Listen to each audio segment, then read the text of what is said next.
हे कधी त्याला पचणारं नाही. म्हणून विद्यार्थी हा प्रायोरिटीच असली पाहिजे. विद्यार्थ्याकडं हे प्रायोरिटीनेच लक्ष दिलं पाहिजे आणि त्याला जर तुम्हाला न्याय देता येत असेल तर तो तुम्ही दिलाच पाहिजे. त्याच्यामध्ये कुठेही कॉम्प्रोमाइज करता कामा नये. ही सरकारची जी भूमिका घेतलेली आहे मला वाटतं ती रास्तपण आहे.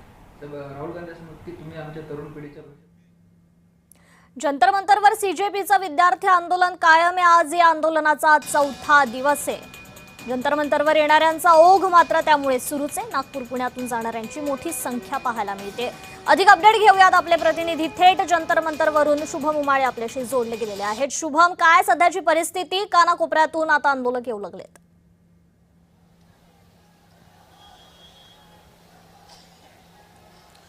कृपा, खरं पाहायला गेलं तर अभिजित दिपके हे महाराष्ट्राचे आहेत आणि त्यामुळे महाराष्ट्रातून येणारा मराठी माणूस हा मोठ्या संख्येने या दिसून येत आहे. खरं पाहायला गेलं तर प्रत्येक जिल्ह्यातून आणि प्रत्येक तालुक्यातून वेगवेगळ्या तालुक्यातून या ठिकाणी मराठी युवक जे आहेत ते पोहोचताना दिसून येत आहेत.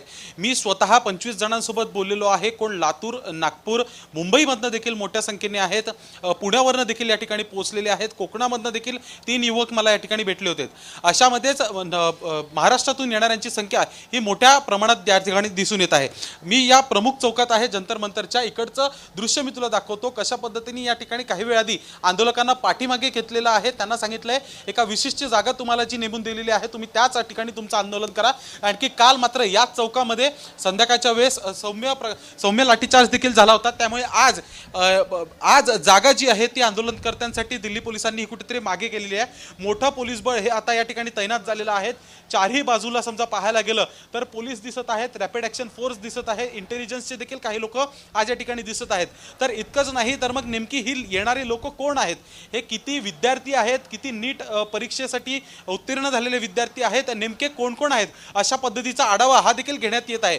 अशामध्ये समजा पाहायला गेलं तर माझं स्वतःचं असं निरीक्षण आहे की विद्यार्थी हे कमी प्रमाणात दिसत आहेत, पण सोशल मीडियावर कुठेतरी आपले व्ह्यूअर्स वाढावे, आपले फॉलोअर्स वाढावे यासाठी देखील मोठ्या संख्येने या ठिकाणी युवक जे आहेत ते पोहोचत आहेत. सतत ब्लॉगिंग करताना दिसत आहेत, रील्स बनवताना दिसत आहेत. एकीकडे दिपके असेल, त्यांचं शिष्टमंडळ असेल, ते कुठेतरी एका भूमिकेवर त्यांच्या ठाम आहेत की त्यांना राजीनामा केंद्रीय मंत्र्यांचा, धर्मेंद्र प्रधान यांचा हवा आहे. पण त्या पलीकडे जाऊन काही या ठिकाणी आंदोलक हे आपल्या स्वार्थ हेतूसाठी देखील पोहोचताना दिसून येत आहेत. अशामध्ये समजा पाहायला गेलं तर दृश्य देखील यांच्याकडे बघून खरंच प्रश्न पडतो की हे आहेत का? शुभम, अगदीच मुद्दा लक्षात येतोय. तुर्तास धन्यवाद आपण दिलेल्या या अपडेट संदर्भात. यासह बुलेटिन मध्ये वेळ झाले इथेच थांबण्याची. नमस्कार.